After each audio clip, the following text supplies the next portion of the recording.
Oke. Kita berdoa ya Pak. Kedengaran suara saya Pak ya? Bagus. Jelas ya? Mantap. Oke Pak. Bapak, kami bersyukur kepada Tuhan. Hari ini kami ada Tuhan dalam Zoom bersama ya Tuhan. Dalam ibadah kami Tuhan.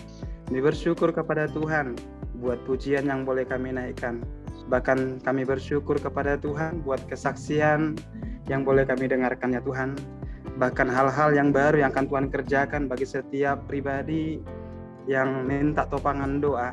Kami tahu Tuhan akan terus bekerja dalam kehidupan kami, sehingga lewat pernyataan hari ini ke depan akan banyak hal kesaksian yang akan kami dengarkan tentang bagaimana Tuhan menyertai seluruh kehidupan kami. Tuhan menyertai kami yang sakit, bahkan hal-hal yang hendak kami rindukan hari-hari ini Tuhan bekerja bersama-sama dengan kami ya Tuhan. Kami bersyukur kepada Tuhan jikalau sebentar hamba-Mu diberikan waktu untuk sharing ya Tuhan. Berdoa kepada Tuhan, minta tolong kuat kuasa Roh Kudus menyertai aku Tuhan, sehingga setiap hal yang hendak aku sharingkan segala sesuatunya hanya untuk memuliakan nama Tuhan. Kami bersyukur kepada Tuhan, bagimu segala pujian, hormat dan syukur kami. Sementara hamba-Mu sharing, berkat Tuhan tinggal bagi setiap kami. Terpuji nama Tuhan, dalam nama Yesus kami berdoa. Amin. Ya, selamat sore menjelang malam ini ya. Sore. Wah, bapak-bapak yang terkasih, ibu-ibu yang terkasih juga. Terima kasih buat Pak Komingguan ya, yang sudah memberikan kesempatan melayakkan saya untuk boleh berbagi sharing saat ini dalam ibadah kita. Saya mengambil tema memang Amsal 4 ayat 23 tentang menjaga hati. Puji Tuhan, memang ini pembelajaran yang sungguh-sungguh bagi saya tentang ayat ini. Hal memang saya alami kebaikan Tuhan mengenai ayat ini, dan sering ayat ini menjadi tema dalam setiap kehidupan yang saya jalani dalam perjalanan kehidupan saya. Ya. Jadi tepatnya saya bukan khotbah, saya sharing karena biasa ayat ini ya. Ayat ini bicara dari Amsal 4 ayat 23. Jagalah hatimu dengan segala kewaspadaan, karena dari situlah terpancar kehidupan. Saya sering bolak-balik arti kata-kata daripada ayat firman Tuhan ini.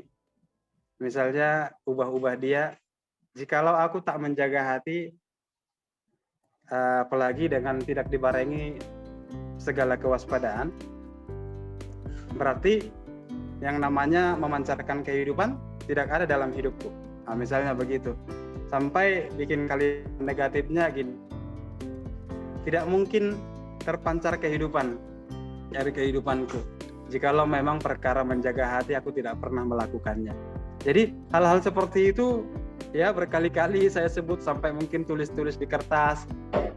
Luar biasa memang firman Tuhan ini, kalau kita mulai kayak ada diskusi, dia seperti yang hidup, lalu kemudian akan berbicara tentunya dalam kehidupan kita, apalagi sampai kita menulis-nuliskannya, sampai cari-cari apa sih maksudnya ini, sampai mungkin cari-cari khotbah orang mengenai ayat ini, lalu kita padu-padukan. Akhirnya ayat ini, ketika hal itu kita kerjakan, tentunya membuat kita semakin banyak pengertian tentang ayat itu ya.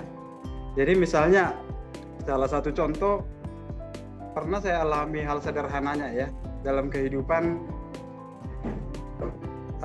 Dalam cerita kehidupan saya sering mendengar dari orang, kalau kita pergi ke pom bensin ya, hati-hati, jangan, kalau bisa jangan pas-pas, misalnya 200.000 kita isi minyak, jangan pas 200.000, misalnya isilah 190.000 kan gitu.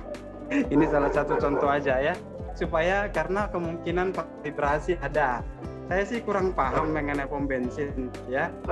Jadi yang membuat saya ini, pernah suatu kali dibarengi dengan hal ini. Jadi artinya gini, dalam mindset saya itu menjadi sebuah hal pengertian yang mendasar itu terjadi gitu ya. Saya percaya itu terjadi dalam setiap pom bensin. Sehingga pendekatan saya ke pom bensin udah selalu begitu gitu. Lalu cerita yang ini yang lanjut, satu kali saya isi pom bensin, ternyata karyawannya salah isi. Kan saya mobilnya itu baru, jadi diisi harusnya pertalite minimal ya. Lalu kemudian yang diisi itu kan solar. Sehingga ketika minyak saya diisi solar, mungkin dia kesilapan atau apa. Lalu kemudian sambil jalan ada temannya bilang, kamu salah isi itu kamu isi solar. Sehingga ketika saya dengar itu, jujur saya entah kemana-mana jalur pemikirannya ini. Berpikir gimana nanti kalau sempat saya jalan dia nggak kasih tahu bisa ini mobil. Jadi udah panjang ini cara berpikir saya. Lalu kemudian akhirnya singkat cerita hati saya panas itu. Lalu akhirnya saya marah sama dia. Marahnya pun kayaknya marah orang Batak lah ya. Jadi sungguh-sungguh marah saat itu. Sampai kemudian itu agak rame. Lalu saya bilang kamu nggak diajarin gini-gini. Jadi singkat cerita begitulah obrolan saya. Sesungguhnya kaji ulang ya. Saya udah melayani Tuhan. Dan sudah ini juga lah, di gereja sudah ada memimpin beberapa sel lah kan gitu kan, komsel kan. Jadi artinya itu saya lupakan semua, atribut itu nggak ada. Jadi saya marahnya udah nggak ketulungan. Lalu kemudian mungkin datanglah dari pihak pimpinannya. Lalu dikuras habis saya punya ini tangki bensin. Ketika habis dikuras, udah akhirnya kemudian lalu diisi ulang. Ya kurang lebih begitu. Lalu kemudian saya di jalan masih suasana itu masih panas lah, ya belum mengalami damai sejahtera. Lalu singkat cerita berjalannya waktu itu hilang dari ini. Tiba-tiba saya punya teman pemimpin sih saya bilang ya. Lalu dia pernah ada acara doa di rumah. Lalu kami duduk sambil satu meja. Entah kenapa ada pertanyaan mengenai kalibrasi daripada pom bensin. Singkat cerita, dia bilang itu di tempat kami nggak ada, tempat lain pun dia yakinkan itu nggak ada. Ya, jadi selama ini kalau kalian berpikir demikian, itu udah salah, udah buang-buang energi untuk itu, ya gitulah. Lalu kemudian saya cerita sama dia pengalaman saya itu, Pak, apa memang kalau di pom bensin itu nggak dilatih gitu anak-anak buahnya untuk mengisi pom bensin? Saya pernah loh Pak kecolongan begini, saya bilang. Lalu saya cerita ke dia. Lalu singkat cerita dia tersenyum sama saya, ya. Lalu dia bilang cerita yang sama saya pernah alami, dia bilang. Ceritanya yang dia alami ketika saat itu hal yang sama terjadi, mobil dia diisi sama solar. Lalu waktu itu terjadi, lalu kemudian dia nggak marah, dia sambil senyum, lalu menyapa yang ngisi, lalu mengingatkan. Lalu singkat cerita, dia keluar dari mobil, dia ajak tuh orang, lalu dia ambil uang dari kantongnya. Ya, sekitar 300.000 itu dia bilang. Lalu dia kasih 300.000, dia bilang begini sama yang ngisi pom bensin. Hari ini kamu melakukan sebuah kesalahan.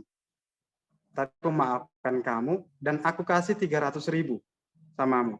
Ya, ingatlah akan hal ini, jangan pernah melakukan kesalahan lagi.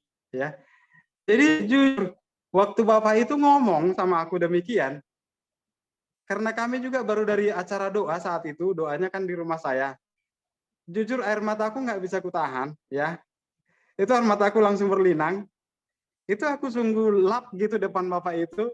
Aku bilang, aduh Pak, aku bilang, aku dengar kisah Bapak ini nggak ini, aku bilang.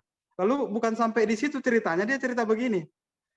Suatu kali aku datang lagi ke pom bensin itu. Lalu ketika Bapak ini datang ke pom bensin itu, entah kenapa dia dijumpakan dengan orang ini.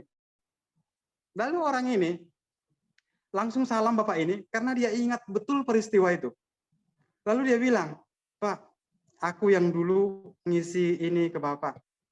Jujur Pak, waktu kita komunikasi aku teringat terus akan hal itu. Ternyata begini, orang yang ngisi ini adalah seorang Muslim. Semenjak ketemu dengan Bapak itu, ada obrolan itu, dia ingat terus. Akhirnya orang ini berubah haluan dari agama Muslim, jadi dia masuk ke Kristen.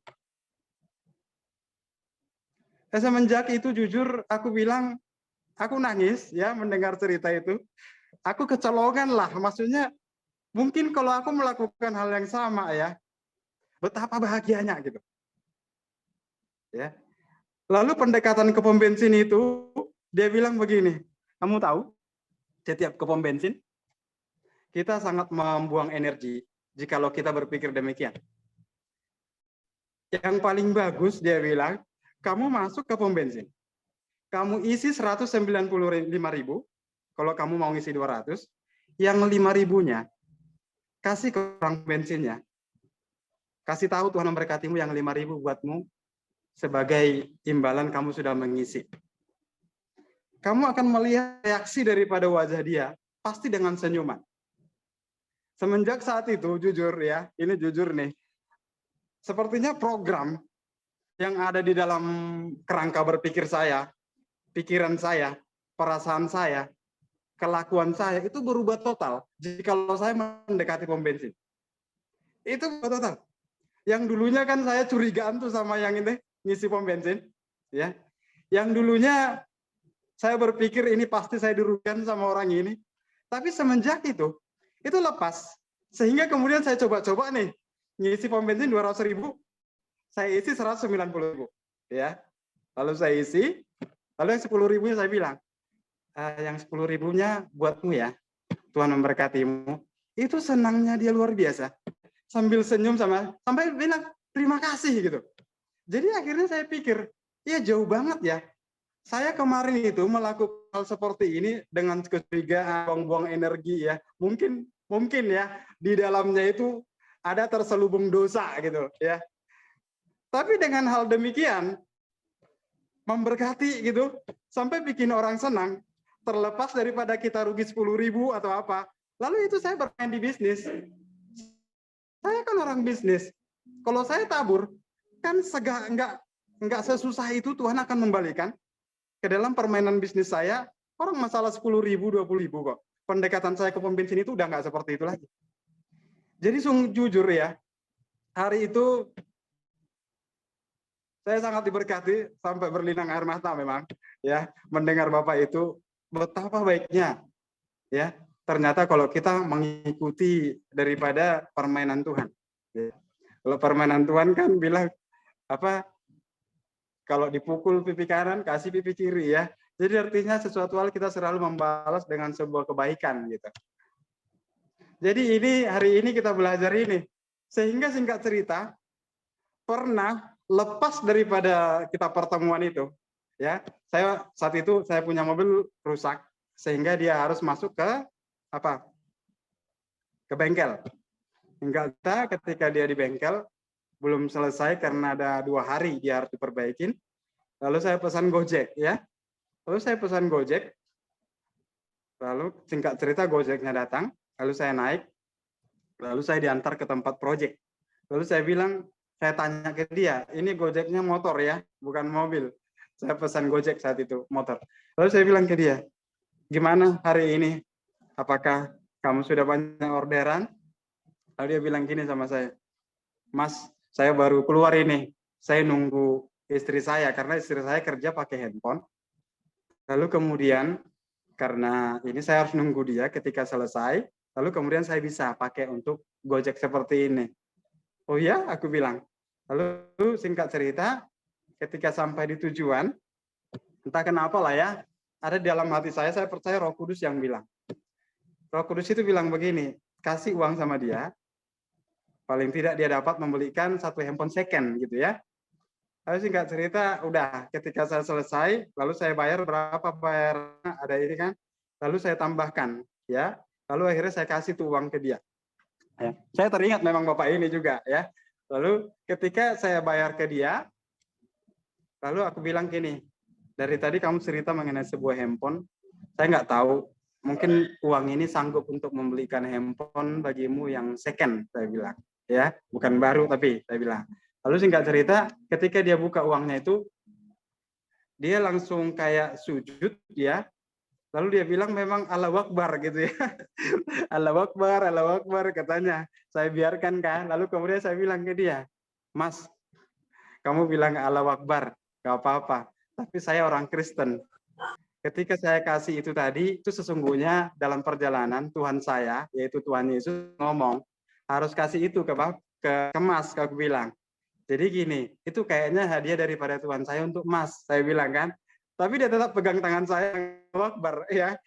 Aku bilang, ya sudah, aku bilang, pokoknya kamu harus ingat, itu Tuhan saya tadi yang ngomong supaya kasih sama Mas, aku bilang. Iya, terima kasih Pak, terima kasih katanya. Jadi puji Tuhan, singkat cerita, dan sampai hari ini memang nggak ketemu tuh orang. Aku sih berharap gitu ya dalam doa ya supaya ketika ketemu dia berubah gitu. Itu menjadi agama Kristen gitu ya, seperti cerita Bapak tadi. Tapi jujur, ini menjadi sebuah inspirasi bagi saya ya, hal-hal yang menyenangkan ketika bisa menjadi berkat bagi orang lain ya. Jadi pelan-pelan coba kita masuk ke jagalah hatimu ya. Kata jagalah ya, kalau nggak bisa ya Pak ya ditampilkan itunya slide-nya. Ini ya slide kedua. Ini saya carikan gambar hati yang dikunci sama gembok ya. Supaya hati kita betul-betul kita kunci hal-hal tidak baik. Jadi jagalah, kalau bahasa Ibraninya bilang nasar, artinya ada dua artinya kata jagalah di dalam ayat ini ya. Yang pertama itu jadi penjaga atau menjadi sapam untuk diri sendiri. Ya, kita harus benar-benar menjaga hati ya, atau menjadi sapam untuk diri sendiri. Kalau tadi memang lagunya Tuhan inilah yang ku mau kau menjaga, mungkin dari jalur yang lain ya, ketika lagu itu diciptakan. Tapi kalau meruntut ke ayat ini, itu lagu nggak bisa disandingkan. Karena ayat ini bilang, kita yang menjaga hati. Keahlian, kemahiran kita menjaga hati, itu adalah satu kunci. Kita akan memancarkan kehidupan dalam kehidupan kita. Jadi jangan menjadi untuk diri sendiri. Yang kedua, dikatakan, nasar artinya observasi diri atau amat-amati diri sendiri. Ya. Kalau observasi tadi saya search di Google, apa sih observasi itu? Adalah aktivitas mengamati secara langsung suatu objek tertentu dengan tujuan memperoleh sejumlah data dan informasi terkait objek tersebut. Jadi kalau di sini saya simpulkan begini, ya. Kita harus mengamati apa yang ada dalam hati kita. Misalnya seperti tadi, hal-hal kecurigaan mengenai pom bensin ya. Kalau kita deteksi ada hal-hal itu yang buang-buang energi, ya kalau bisa sih mulailah kita belajar untuk tidak menyimpannya di dalam hati. Ya, saya pernah belajar mengenai yang namanya baca kilat. Ya, nggak tahu kalau saudara pernah baca kilat, membaca satu buku itu bisa 2 jam. Ya, di sana kami diajar mengenai alam bawah sadar. Jadi di alam bawah sadar simpan segala sesuatu. Misalnya 1 tambah 1 itu 2, karena kita udah pelajari sehingga itu tersimpan di alam bawah sadar. 5 kali 5 25. Ya. Kenapa dengan cepat kita? 25 kali 5 125. Kenapa? Karena kita udah terbiasa mempelajarinya sehingga itu tersimpan di alam bawah sadar. Ya. Sehingga apa? Ketika pertanyaan itu muncul, itu yang muncul di dalam olah berpikir kita. Itu dia. Ya.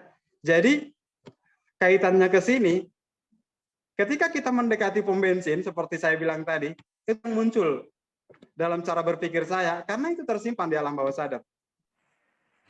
Harusnya sih kita menggantikan dengan ayat-ayat firman Tuhan gitu.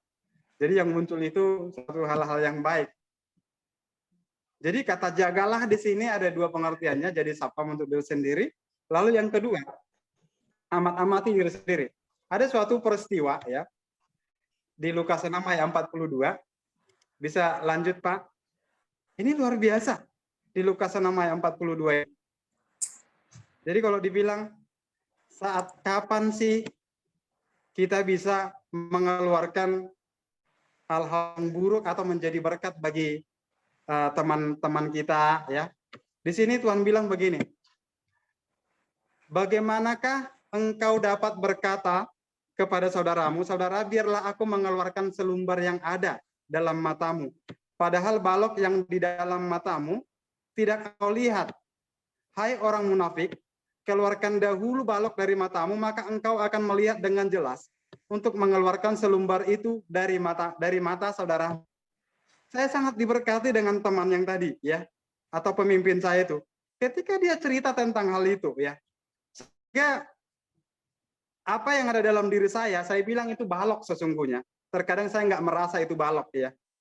Itu bisa dikeluarkan dengan sendirinya. Dan jujur, ya, jujur, cerita ini saya sering bawa di beberapa teman, ya. Bahkan saya pernah dibawa untuk ini sharing sama seorang hamba Tuhan, kami sharing, itu sangat memberkati dia, sehingga hal ini pun menjadi sebuah kejadian, ya. Apa yang dia rasa salah dalam diri dia, itu akhirnya dia pengen mengubahnya. Jadi ceritanya gini, sering kali aku dapati diriku memasuki hal yang dibilang Tuhan Yesus di sini munafik, ya. Aku mau ngomong sebuah kebenaran, tapi sesungguhnya aku tak pernah melakukannya, sehingga ketika aku cerita ke orang itu nggak berdampak apa-apa. Kerugiannya kita di situ, karena apa? Kita masuk kategorial daripada orang munafik. Alangkah biasanya rupanya, ketika hal-hal yang dilepaskan dari diri kita, misalnya kelepasan dari yang tadi, atau mungkin kelepasan daripada perjudian, atau kelepasan daripada minum-minum keras, atau nonton film porno, atau apa, ketika kita mempunyai sebuah cerita yang menarik bergumul tentang Tuhan, tentang hal itu kepada Tuhan, dan kita lepas di situ, itu kuasanya luar biasa ketika kita cerita ke orang. Ya. Tapi yang anehnya, ya, bisa next Pak, ayat dia yang selanjutnya. Yang anehnya, ini ada, saya buatkan ini. Kita lebih pintar mengamati, atau kita lebih pintar jadi satpam bagi kehidupan orang lain. Sementara kita nggak pintar menjadi satpam dalam diri kita. Kita nggak pintar mengamati apa yang kurang masih dalam diri kita, sehingga kita bisa mulai membersihkan diri kita, atau mungkin ambil ayat firman Tuhan yang mungkin kita rasa masih kurang dalam diri kita, sehingga kita mulai sandingkan, kita mengupayakannya mungkin khotbah-khotbah orang, supaya kita berubah, bisa mendekatkan diri, karena kita rasa itu kurang. Kita belum sampai pas di situ, gitu. Sehingga ketika kita cari, kita dalamin, kita dengar khotbah orang, dampaknya apa, itu kan akan semakin merasuk dalam diri, sehingga apa yang ada dalam diri kita, itu mulai yang di alam bawah sadar, itu mulai tergantikan. Ya, suatu kali pernah saya dengar Ibu Debbie Basir datang khotbah di kami punya gereja, ya. Saat dia khotbah, lalu dia bilang dengan lantang, jangan merokok, gitu ya. Lalu akhirnya singkat cerita ada satu orang di situ waktu selesai ibadah, ada bapak-bapak tegap jalannya. Dia jumpain ibu ini. Ibu dari mana tadi ceritanya begini, kan gitu kan. Lalu ibu ini bilang, Bapak pernah ke pom bensin, katanya. Iya pernah, emang kenapa? Gini Pak, di pom bensin aja ditulis dilarang merokok, apalagi di surga. Nah, ini ceritanya ibu itu ya. Sehingga kemudian bapak ini dia kediam, lalu kemudian dia pulang. Pulang, hal ini terngiang yang dalam dirinya. Sampai kemudian suatu kali dia hendak bertemu dengan ibu itu. Singkat cerita dia bertemu dengan ibu itu, lalu dia bilang gini, Bu, terima kasih. Waktu ibu pernah ingat nggak? Nah, ceritanya begitu dia ceritakan. Lalu saat itu saya berpikir mengenai hal yang ibu katakan, dan saya rasa itu betul. Lalu akhirnya saya nggak merokok lagi. Nah, ini sebuah singkat cerita, maksudnya itu yang di alam bawah sadar yang dulu dia percayai, itu mulai tergantikan. Mulai tergantikan. Ini luar biasa. Makanya menjaga hati ini keputusannya di kita, ya, mengupayakannya di kita. Nanti saya percaya berkat Tuhanlah yang menunjukkan orang-orang yang tepat, ya, untuk menceritakan hal itu, sehingga segala kebutuhan yang kita haus untuk menjadi seperti itu, maksudnya hal yang kita inginkan, itu bisa terjadi dalam kehidupan kita.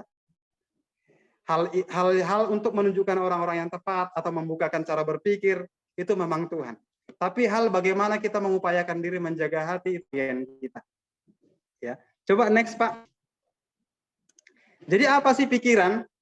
Apa sih hati? Menurut ayat ini, dari bahasa Ibrani katanya LEV. Jadi artinya pikiran, kehendak, dan perasaan. Jadi hati itu adalah 3 unsur. Pikiran, kehendak, dan perasaan. Pikiran itu yang terbesar. Dan di kehidupan manusia nggak ada cerita lain. Pikiran adalah tempat pertempuran yang terbesar. Kalau kita menang di pikiran, ya, kehendak atau perasaan itu tunduk sama cara berpikir. Dan biasanya perasaan itu mengalahkan kehendak. Contohnya, ya,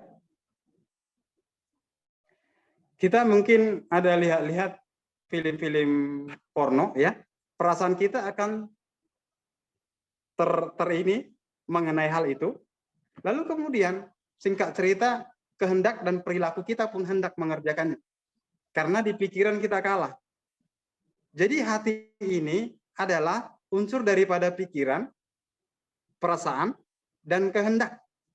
Ini saya pelajari. Makanya pernah mungkin saya bersaksi tentang bagaimana saya mengalami sakit yang namanya ada kencing susah. Jadi dia ada batu-batu gitu di ini, sehingga di rongga-rongga saluran pembuangan kencing saya. Jadi itu udah sulit banget saya ini. Singkat cerita, ini kembali nih ke orang yang tadi yang sama, yang di pom bensin itu, saya jumpain dia, saya diskusi ke dia, Pak, ada anak rohani saya tawarkan satu obat, ya. Obat ini katanya sangat manjur, harganya itu sekitar 18 jutaan per paket, ya.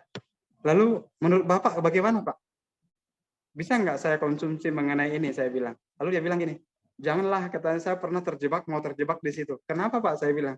Lalu dia bilang begini, singkat cerita, dia pernah mau ke Singapura, mau membawa daripada orang tuanya berobat karena kanker. Aku lupa kanker stadium berapa saat itu. Sehingga dalam perjalanan di kapal katanya, itu banyak pemuda, pokoknya semuanya ganteng-ganteng pakai jas, sisiran rapi. Pokoknya seperti inilah orang-orang hebat lah. Sehingga orang ini nanya ke bapak itu, Bapak mau kemana? Mau ke Singapura. Lalu singkat cerita, mereka tahu kalau bapak ini membawa mamanya berobat. Singkat cerita, mereka ajak, ayo Pak ke sana. Di sana nanti Bapak akan mendengar sebuah kesaksian yang luar biasa tentang bagaimana orang disembuhkan lewat ini, gitu ya. Singkat cerita, Bapak itu pergi ikut sampai di hotel, ya. Tiba-tiba Bapak ini berdoa, dia merasa enggak lah. Akhirnya, sayang loh Pak, Bapak udah sampai di sini. Lalu kemudian Bapak ini singkat cerita berobat ke rumah sakit seperti biasa aja. Lalu singkat cerita sampai di rumah sakit, Bapak ini mengobati ibunya seperti biasanya, lalu dibawa pulang. Lalu puji Tuhan, singkat cerita alami fenomenal kesembuhan daripada orang tua daripada Bapak ini. Lalu saya bilang, Pak, lalu apa hubungannya, Pak? Lalu dia bilang gini, kamu tahu, jikalau saat itu saya mau dan orang tua saya sembuh, saat itu saya akan cerita ke banyak orang mengenai bagaimana obat itu bisa menyembuhkan. Itu singkat cerita. Dan kamu tahu saya seorang memimpin beberapa ini, saya akan kecenderungan menceritakan tentang obat itu kepada yang di bawah saya, atau mungkin ke seluruh keluarga saya yang saya kenal. Lalu singkat cerita saat itu mungkin masih berbungkuskan tentang Tuhan yang menyertai. Tapi lama-lama katanya, bisa jadi hari ini 1 cm, besok 2 cm, besoknya udah 1 meter, besoknya bisa sampai 1 kilometer saya sudah lari dari Tuhan. Saya bilang, masa sampai sejauh itu Pak? Aku bilang, iya, katanya. Lalu singkat cerita dia bilang, udahlah, hati yang gembira adalah obat yang manjur, katanya. Lalu akhirnya ayat ini, pulang dari rumah Bapak itu saya konsumsi, hati yang gembira adalah obat yang manjur. Saya ulang-ulangin ayat. Lalu kemudian saya cari, akhirnya saya mengerti, ayat ini adalah pikiran, kehendak, dan perasaan. Ya, hati di situ. Lalu kemudian saya mulai mendapatkan sebuah inspirasi bagaimana saya membuat pikiran saya ini tentang siapa Tuhan yang sesungguhnya sanggup menyembuhkan. Sehingga perasaan saya tentang Tuhan itu semakin bertambah-tambah. Maksudnya itu mempercayai bahwa Tuhan itu sanggup menyembuhkan. Lalu kehendak saya, hendak beribadah ke Dia, hendak meminta ini, melakukan sesuatu, itu berdasarkan tentang perasaan saya yang tadi saya pikirkan mengenai Tuhan. Lalu itu saya kerjakan, ya. Singkat cerita, 1 hari, mulai saya belajar 2 hari, ya. Jujur memang damai sejahtera timbul. Dan memang realita daripada saya mau kencing itu semakin sulit sebetulnya. Tapi pikiran saya mengenai bagaimana Tuhan menyembuhkan itu melebihi daripada sakit yang saya rasakan. Nah, singkat cerita, ya, hari keempat ini itu saya mengalami mujizat, ya, saya masuk ke toilet hendak buang air kecil. Dan puji Tuhan saya mengalami sakit saat itu, tapi disitulah akhirnya keluar beberapa butir batu-batu kecil seperti pasir, ya. Lalu saya tampung, lalu akhirnya saya jumpai istri saya, sayang, puji Tuhan loh, ini sudah keluar pergumulan saya pakai tu ayat. Saya akhirnya mengalami kesembuhan. Dan puji Tuhan sampai mulai daripada saat itu sampai saat ini, ya, saya nggak pernah lagi mengalami yang namanya mau kencing itu sakit, ya. Ini sebuah kesaksian yang saya saksikan sungguh-sungguh, iya ya. Ayat firman Tuhan ini kalau kita pakai menjadi sebuah dasar, itu luar biasa banget. Apakah masih ada waktu saya, Pak? Kira-kira berapa lama lagi keenakan cerita nanti? Masih ada, Pak. Masih, Pak. Silakan, Pak. Ya, puji Tuhan. Ya, next slide yang selanjutnya, Pak.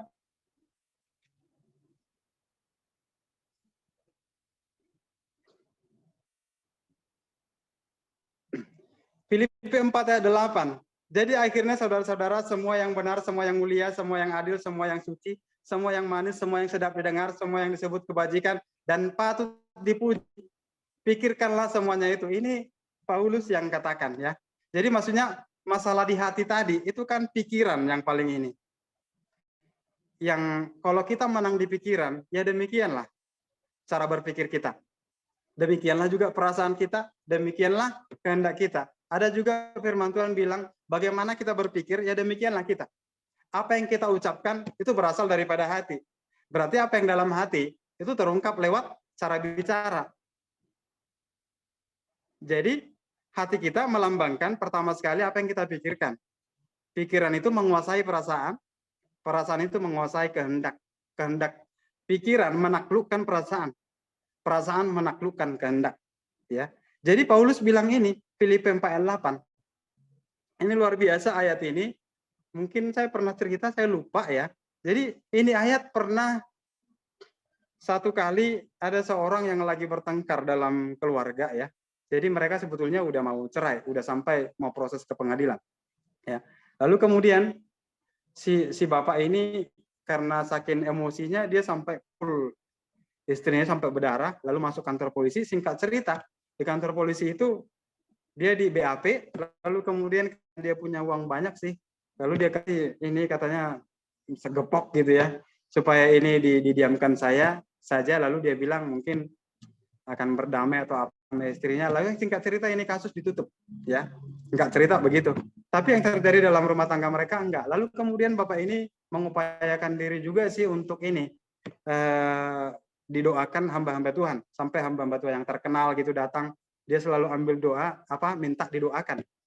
Tapi kemudian itu damai sejahtera itu bisa bertahan sampai paling 2 hari, 3 hari, begitulah, ya, ketika didoakan, atau mungkin 1 minggu. Tapi selepas daripada itu enggak, kembali. Lalu singkat cerita kami ada bicara-bicara di kafe, lalu kami cerita ini karena kami ada full gospel, lalu diundang dia, kami cerita di situ, kami ada 4 orang teman, lalu yang 1 orang ini diundang, lalu kami 5 orang cerita. Singkat cerita masuk ke ranah yang itu, dia bergumul untuk itu, ya. Lalu aku bilang, mungkin Bapak masih bermain di ini Pak, aku bilang, di Filipi 4 ayat 7 dan 7-nya, karena di ayat 7 itu kan, janganlah kamu khawatir tentang apapun juga, tapi serahkanlah kepada Tuhan segala kekhawatiranmu, maka damai sejahtera Tuhan akan menguasai hati dan pikiranmu dalam Kristus Yesus. Kurang lebih begitu ya. Ada yang tadi yang tidak pas, tapi kurang lebih begitu pengertiannya. Lalu kemudian aku bilang, mungkin damai sejahtera itu Bapak mau dinaikin ke level tangga yang berikutnya, aku bilang. Maksudnya bagaimana? Gini Pak, aku bilang, aku ceritalah mengenai keluargaku sama dia. Bagaimana harus menahan, kita berpikir yang baik aja tentang istri kita, lalu perasaan kita kepada istri kita, udahlah, bagaimana kamu dulu mencintai dia, kembangkanlah perasaan itu. Lalu ya mungkin kasih hadiah lah sama istri. Lalu dia bilang gini sama saya, itu hal yang nggak mungkin katanya. Yang nggak mungkin. Ya udah Pak, kalau emang nggak mungkin ya berarti ceritanya orang Bapak akan cerai. Aku bilang, udahlah Pak, main di Filipi 48. Aku bilang, segala semua yang benar, yang mulia, yang adil, yang suci, yang manis, semua yang sedap didengar, yang disebut kebajikan, patut dipuji, pikirkanlah semuanya itu. Coba next Pak, dinaikkan satu slide. Iya, jadi pikirkan ini kalau di bahasa aslinya kan logisomai. Artinya itu logistik berkembangnya. Lalu kemudian artinya diartikan dalam bahasa Indonesia inventarisasi. Jadi artinya ke-8 hal yang tadi harus menjadi inventaris cara berpikir kita. Bahkan itu menjadi pendapat pribadi ketika kita mengungkapkan sesuatu. Ya. Jadi Paulus bilang gini, yang 8 hal tadi, kalau di ayat 6 dan 7 kita cukup menyerahkan kepada Tuhan atau minta doakan sama orang. Puji Tuhan memang damai sejahtera Tuhan ini. Tapi Paulus bilang gini, akhirnya, kan di kata awalnya tadi akhirnya kan. Sesungguhnya dia bilang, akhirnya ini kalau mau sebetulnya ini jalan yang terakhir.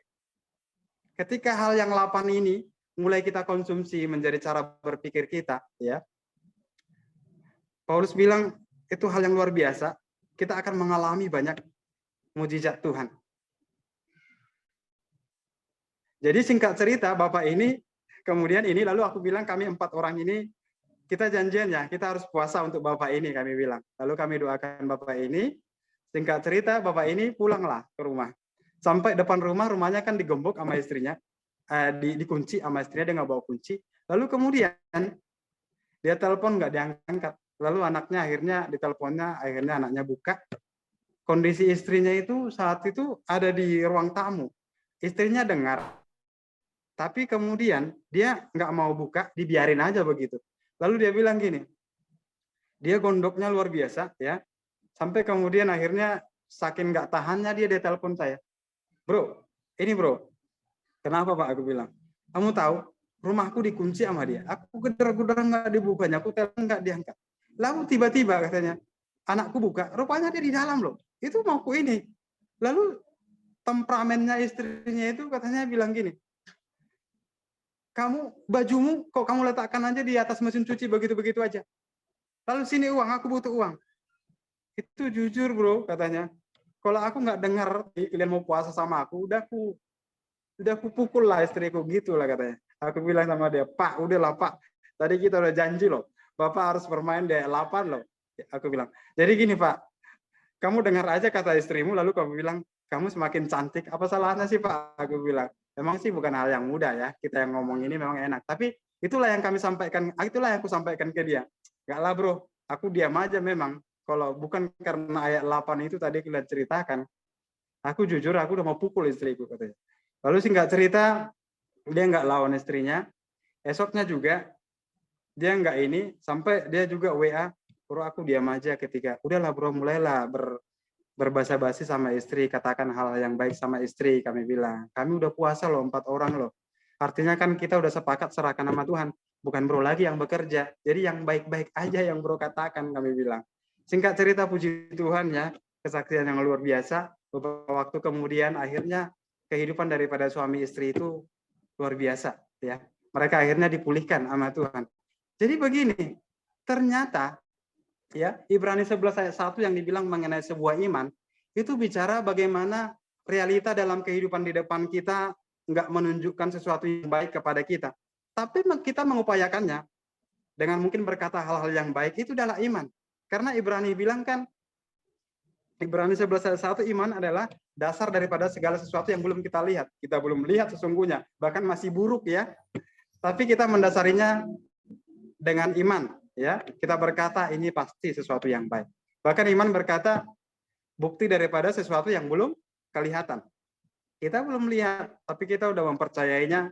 Ya, sekalipun ya dalam diri sesak di dada ya, seperti teman saya tadi itu. Tapi puji Tuhan, hal-hal yang luar biasa kalau Tuhan yang bekerja, kita tahu ya siapa yang menjadi lawan kita. Ya. Singkat cerita, ini sebetulnya masih ada beberapa, tapi saya mau cerita satu hal. Coba buka di slide 14, Pak.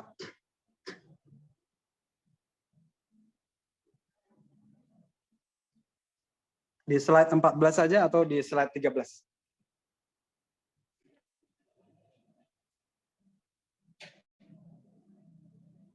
Ya. Kehidupan.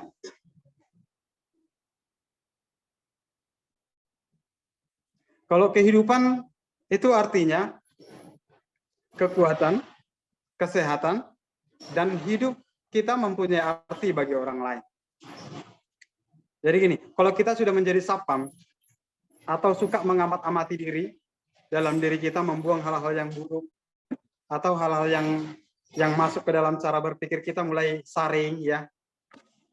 Dikatakan kita akan memancarkan kehidupan. Kehidupan itu artinya kekuatan, kesehatan, dan hidup kita mempunyai arti bagi orang lain. Ya, bisa kebuka ya Pak ya? Oke, ya.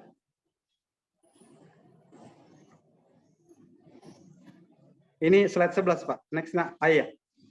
Next-nya Pak. Iya, HAY kekuatan. Nah ini salah satu mendasari saya dalam menjalani kehidupan, betapa baiknya Tuhan kita ini.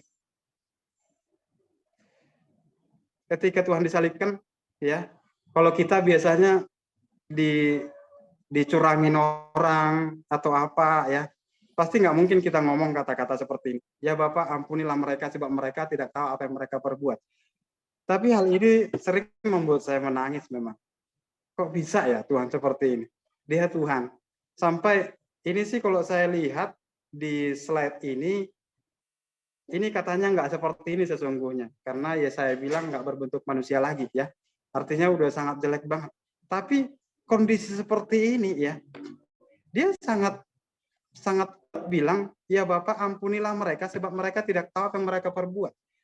Kalau kusandingkan sama diri, ya, terkadang masih satu kali aja kita disakiti orang, kita udah awas kau ya, aku balas gitu ya. Sementara kalau kita perhatikan ini kehidupan Tuhan, ini memang betul-betul, ya, mencerminkan sebuah kekuatan. Ya. Kehidupan itu artinya juga mencerminkan sebuah kesehatan. Banyak kan cerita-cerita yang di atasnya ini tadi, satu slide cerita-cerita ketika orang mungkin atau diselingkuhin atau di PHP, ya, ada sampai nggak kuat menjalani hidup langsung mungkin bunuh diri atau apa, ya. Tapi kalau Tuhan ini keinginannya hidup itu sekalipun ya dia ini sama kita semua, maksudnya menghapus dosa kita ini, kita mencela dia atau apa orang-orang zaman dahulu itu, dia pengen tetap bertahan hidup. Kalau kita nggak, terkadang masalah yang datang ke hadapan kita langsung bilang, Tuhan ampun, bawalah aku mendekat kepadamu, gitu ya. Kekuatan kehidupan kayaknya kita udah langsung hilang, seolah-olah pengen ke surga aja lah. Sesungguhnya kan sebetulnya kita udah memasuki jebakan sebetulnya. Udah nggak sanggup lagi hidup di dunia ini. Tapi ya memang realitanya sih begitu. Tapi firman Tuhan bilang kalau diruntut di ayat ini, kita harus tetap jaga hati. Ya. Contoh, ini sebuah ini aja yang pernah saya alami ketika kemarin pas COVID, ya. Pas COVID itu tinggi-tingginya COVID, sekolah semuanya dihentikan. Maksudnya itu jadi daring, ya. Lalu kemudian anak-anak itu kan belajar di rumah masing-masing. Ketepatan saya tinggal di lingkungan kami ini bukan lingkungan yang hebat. Ya, lingkungan kami ini rata-rata banyak pemulung, lalu jual-jual di pinggir-pinggir jalan. Jadi rata-rata demikian. Sehingga untuk memiliki handphone 2, ya, atau handphone 1 pun, atau handphone yang Android, itu udah puji Tuhan bagi mereka. Bahkan waktu saat COVID itu terjadi, banyak yang terjadi, anak-anak mereka itu ternyata nggak bayar uang sekolah, ya.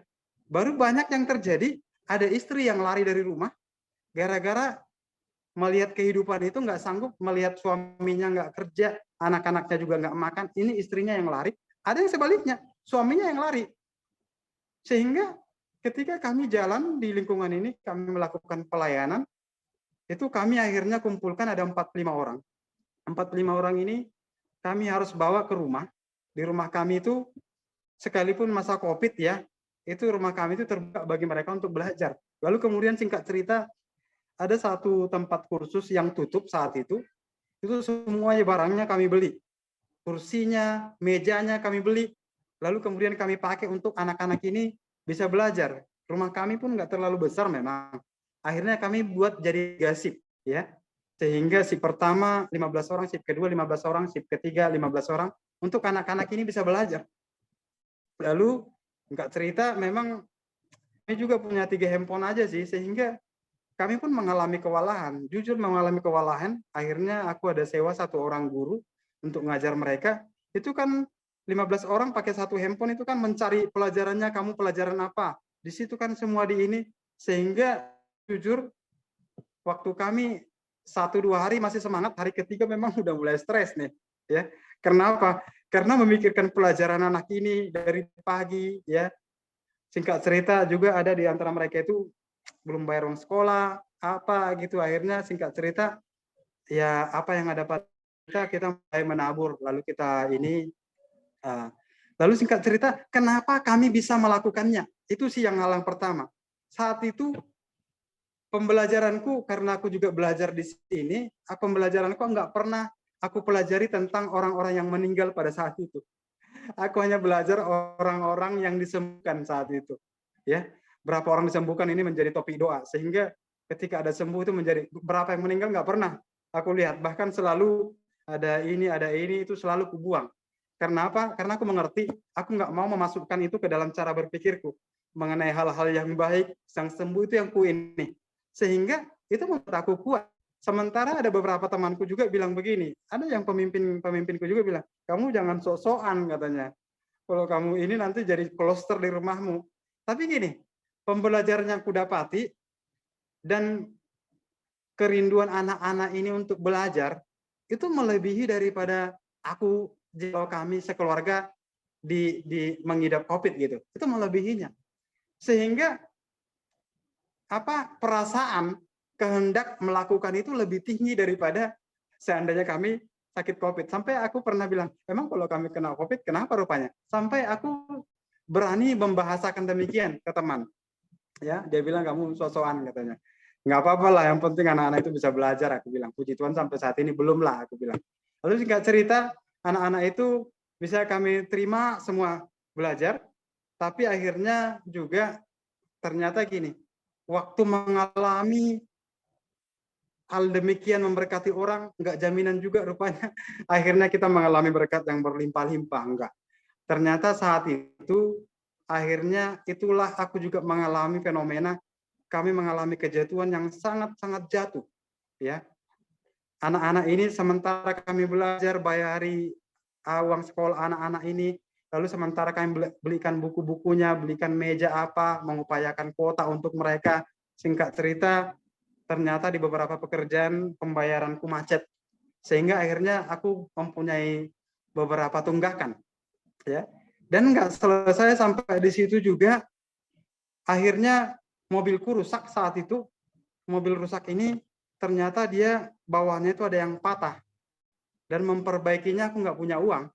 Akhirnya kemudian ini mobil aku taruh ke bengkel. Lalu ke bengkel, singkat cerita, permainan cara berpikirku udah bilang gini, Pak, jualkan, paling tidak aku bisa ganti, paling tidak ada DP-nya, supaya bisa aku punya mobil lagi gitu ya, bisa ada kendaraan. Karena saat itu tinggal motor yang aku pakai. Lalu akhirnya singkat cerita, ini dicarilah pembelinya, dapatlah pembelinya. Ketika mobil ini ada pembelinya, dengan harga udah cocok, nggak apa-apa, saya bilang. Lalu dia belum bayar, tapi BPKB udah dikasih, dia baru kasih DP. Singkat cerita, ketika ini terjadi, ternyata besoknya orang ini langsung masuk mengidap sakit COVID, nggak lama langsung meninggal. Lalu singkat cerita yang terjadi lagi, ini istrinya nggak mau kasih BPKB karena dia merasa begini, dia kan sudah suaminya meninggal, itu udah pasti dilunaskan. Lalu akhirnya singkat cerita kami adu debat, tapi kemudian memang istrinya nggak mau. Jadi jujur saat itu juga saya mengalami sebuah kekalutan, udah uang nggak ada, tiba lagi begini. Lalu saya mengalami fenomena lagi yang sangat terpuruk. Ini semua pada saat saya memberkati orang. Terpuruk ketika hari itu saya pergi naik motor ke beli makanan ikan, saya udah janji sama anak saat itu. Lalu sampai ke tempat makan, ini berkecamuk dalam cara berpikir saya, memang semuanya lagi ini. Lalu ketika beli makanan ikan, itu silap cerita aja, itu handphone saya tinggal di motor. Di ini ada ininya kan, ada tempat penyimpanannya. Sebentar aja langsung saya balik. Handphone saya langsung diambil orang. Jujur memang saat itu kayaknya saya mengalami. Akhirnya apa yang saya lakukan? Itu air mata berlinang. Ya, saya pergi karena rumah saya ini dekat sama pantai. Lalu saya ke pantai. Lalu ke pantai itu saya bilang sama Tuhan, Tuhan, melayani anak-anak yang sedang saya lansai saat ini, saya sangat butuh. Tapi memang untuk saat ini kondisi kami nggak ada lagi. Uang udah terkuras, bahkan saya juga hambatan daripada tagihan terhambat. Saat ini saya nggak punya uang lagi. Lalu kemudian singkat cerita, seperti Daud lah, saya sudah ngigau lah di tepi pantai itu. Seperti Daud berkata, dari manakah aku memandang ke laut, ke gunung-gunung, ke langit, dari manakah datang pertolonganku. Sampai suatu kali di situ, saya bilang sama Tuhan, Tuhan, saya sering ketika bawa sharing, ada di FGB Mempai, saya sering disuruh sharing. Saya bilang begini kepada teman-teman, kalau saya punya masalah, ya, saya akan bilang sama Tuhan, Tuhan, jangan ambil masalah saya. Biarkan saya tinggal dengan masalah saya. Sampai saya mengerti tentang apa tujuan daripada masalah ini. Lalu kemudian Tuhan ambil masalah saya. Itu sering saya seringkan. Tapi di situ, saya nggak sanggup. Saya nangis di hadapan Tuhan. Saya bilang, Tuhan memang saya sering kasih tahu ini. Statement saya demikian ketika saya sharing. Tapi saat ini Tuhan saya minta ampun. Saya nggak kuat. Saya bilang. Mobil saya nggak punya. Handphone saya hilang. Tagihan saya nggak tertagih. Sementara anak-anak itu butuh. Dan banyak hal yang saya harus bayar, bahkan anak saya saat itu tertunggak. Bahkan ada juga satu yayasan, ya. Satu yayasan, dia udah berbulan-bulan nggak bisa bayar. Ya. Ini yayasan Kristen. Saya sampai memohon pun ke dia, mengerti keadaan saya, memang saat itu mereka juga nggak ada. Tuhan, yayasan Kristen pun udah begini sama saya bilang. Saya minta tolong, saya udah nggak kuat. Lalu singkat cerita, saya doa di situ, saya hanya bisa nyanyi sama Tuhan, saya balik. Ya, saya balik, saya sampai rumah. Dan disinilah memang saya akui sebagai hal yang membuat saya mengalami fenomena yang luar biasa. Ya. Saat itu tiba-tiba teman saya telepon, pemimpin saya di Full Gospel, presiden kami namanya Pak Sugianto. Dia telepon, bro, kamu lagi di mana? Katanya. Saya lagi di rumah. Bro, ada nggak yang bisa saya bantu ke pelayanan kamu? Saya bilang, saya baru doa, apakah ini jawaban doa? Lalu saya bilang sama dia, Pak, mau Bapak bantu, aku bilang, bukan aku bilang kan. Karena memang saya punya statement, nggak mau dibantu orang gitu, selalu pakai usaha kan. Tapi saat itu, ya tetap saya bilang ke beliau, Pak, mungkin orang lain. Lalu, cobalah Bapak pikir-pikir, mungkin orang lain tuh Pak, bukan saya. Enggak bro, saya doa bro katanya. Ya udah, bentar saya tanya istri Pak, saya bilang. Lalu saya jumpa sama istri. Saya, ini ada orang telepon aku. Dia katanya mau bantu kita untuk pelayanan anak-anak ini, saya bilang. Apa yang kau butuhkan? Lalu dia akhirnya mencatat. Akhirnya kebutuhannya itu ada sampai sekitar 2.250.000-an lah. Hampir 2.300.000. Singkat cerita, dia catat, dia kasih, Pak, ini ada Pak. Dia butuh alat-alat tulis, buku, penghapus, penggaris, macam-macam ini Pak, aku bilang. Di total ini 2.250.000. Gimana itu Pak? Aku bilang, siap brother katanya. Dia langsung transfer saat itu. Ya, ketika dia transfer, lalu aku bilang, sayang, ini uangnya ditransfer sama dia. Lalu akhirnya itu uang ambil, lalu kasih sama istri. Lalu ya kebiasaan kita kan masuklah ke kamar, ya kan? Aku bersyukurlah sama Tuhan. Tuhan, aku bersyukur hari ini ada yang bantu. Tapi aku bilang sama Tuhan, Tuhan jujur Tuhan. Boleh nggak jangan kayak gini, ada orang telepon aku, ada WA gitu. Bolehkah aku membantu pelayananmu brother? Aku curhat sama Tuhan gitu. Kan Tuhan tahu aku punya usaha. Aku punya usaha desain interior. Kenapa nggak Tuhan kasih pekerjaan aja sama aku? Lalu kemudian ya udah, lewat itu aku kepintaranku memilah-milah itu, ya udah, itu aku pergunakan. Nggak perlu aku dapat WA dari orang, ditelepon begini gitu di dalam. Tapi aku bersyukur Tuhan, sekalipun demikian gitu. Lalu singkat cerita selesai telepon, Bapak itu telepon lagi sama aku. Bro, ini ada proyek katanya. Aku bilang, proyek apa Pak? Aku bilang. bikin plafon ada sekitar berapa ribu meter, lalu kemudian bikin ini, bikin itu. Wah, itu kerjaanku Pak, aku bilang. Lalu singkat cerita dia minta ketemu. Ya, lalu kami ketemu. Waktu kami ketemuan, dia bahas, ini harganya sekian Pak, hampir sekitar 300 jutaan saya bilang. Ya udah, kamu bisa kerjakan kan bro? Iya Pak. Tapi maaf ya Pak, aku bilang. Ini bisa aku kerjakan, tapi ya aku nggak ada uang lagi sama sekali. Jadi gimana baiknya katanya? Bapak gini Pak, Bapak belanjakan materialnya, harganya kan segini. Bapak belanjakan materialnya, lalu pinjaman kasbon daripada anak buah saya, Bapak pikirkan. Mungkin sampai situ, baru saya biar ada uang, ya saya juga kasbon, saya bilang. Lalu singkat cerita dia setuju. Lalu saya pesan semua besoknya singkat cerita itu kerjaan jadi ya. Dan puji Tuhan memang itulah salah satu aliran air, keran air lah saya bilang. Singkat cerita, di perusahaan itu kan saya disubkon sama Bapak ini. Ternyata di perusahaan itu ada 3 subkon yang lagi adu-adu harga biasanya. Dan yang anehnya, berkat Tuhan luar biasa sama saya. Ini 3 subkonnya, ada 2 subkon yang lain ini. Itu panggil saya mengerjakan proyek di divisi yang lain. Yang satu lagi, sehingga di perusahaan itu namanya perusahaan PT Philip, itu tiga vendor menyuruh saya bekerja di satu perusahaan dengan 3 bos gitu ya. Maksudnya setiap vendor ini kan bos saya. Lalu ketika yang satu bilang, Pak, aku terima kerjaan dari PT ini ya, di PT ini juga saya bilang. Lalu ke sini juga saya kerja di gedung sana ya, tapi dari Bapak. Jadi mereka jadi kebingungan.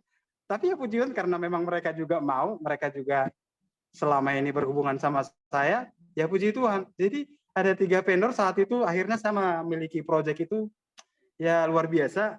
Saya hitung-hitung ada sekitar hampir 700 jutaan lah di proyek itu.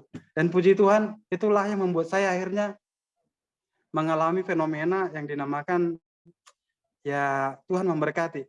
Tapi jujur memang di saat saya air mata, mobil saya ini, dan puji Tuhan memang mobil sudah terganti ya, karena sudah ada proyek tentunya jalan, akhirnya saya sudah punya mobil lagi yang ini ya, yang terbaru kan. Dan puji Tuhan, di saat ketika kita mengalami itu, coba next yang terakhir Pak, karena ini udah kesimpulan aja.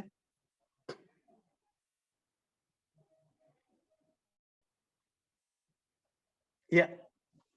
Di yang yang satu di atasnya Pak, ini penting ini statementnya daripada Pak ini. Ini luar biasa statementnya ya. Niki Yujik ini ya, Nick Yuk. Ini luar biasa statementnya ya. Saya mempunyai pilihan untuk marah kepada Tuhan akan apa yang saya tidak miliki. Tapi saya memilih bersyukur untuk apa yang saya punyai. Jadi gini, realita yang sedang kita alami, apapun itu ya, kerugian apapun, saya percaya kita ambil aja. Karena menjaga hati, tetap aja bersyukur sama Tuhan. Lalu kesimpulannya yang terakhir, kesimpulan itu Pak, kalau ada hal yang harus kita upayakan dalam hidup, kita kerja keras di dalamnya, ya kita harus menjaga hati. Yang pertama kesimpulannya, kita lebih condong ngamati hidup orang atau amati hidup kita sendiri. Yang kedua, kita suka jadi sapam sama hidup orang ketika kita lihat, oh nggak boleh kayak gitu, nggak boleh kayak gini, nggak boleh kayak gini. Atau kita berkata jadi sapam sama diri, nggak boleh seperti itu. Saya harus melakukan yang demikian. Lalu cek ulang, inventaris dalam otak kita apa? Pendapat yang sering kita keluarkan apa? Saya mengalami perubahan nggak dalam kehidupan? Ini sangat penting. Kepentingannya, hidup saya harus pancarkan kekuatan bagi orang lain. Ketika kita dekat sama orang, orang harus sepertinya disegarkan ya, mengalami. Ketika kita dekat sama orang, orang sepertinya mengalami kesehatan, pemulihan gitu ya. Ketika kita dekat sama orang, kita sepertinya menabur benih bagi hidup orang itu. Atau kata lainnya sih ini inspirasi. Mungkin demikian saya sharingnya sore hari ini. Terima kasih untuk kesempatannya. Tuhan memberkati, kita berdoa. Bapak, kami bersyukur kepada Tuhan, terpujilah nama-Mu. Bagimulah segala pujian, hormat, dan syukur. Terima kasih jikalau aku boleh sharing saat ini. Tuhan memberkati setiap hal yang boleh hamba-Mu sharingkan di acara kami saat ini. Terpujilah nama Tuhan. Bagimu segala pujian, hormat, kuasa, kemuliaan. Dalam nama Yesus kami berdoa dan mengucap syukur. Haleluya. Amin.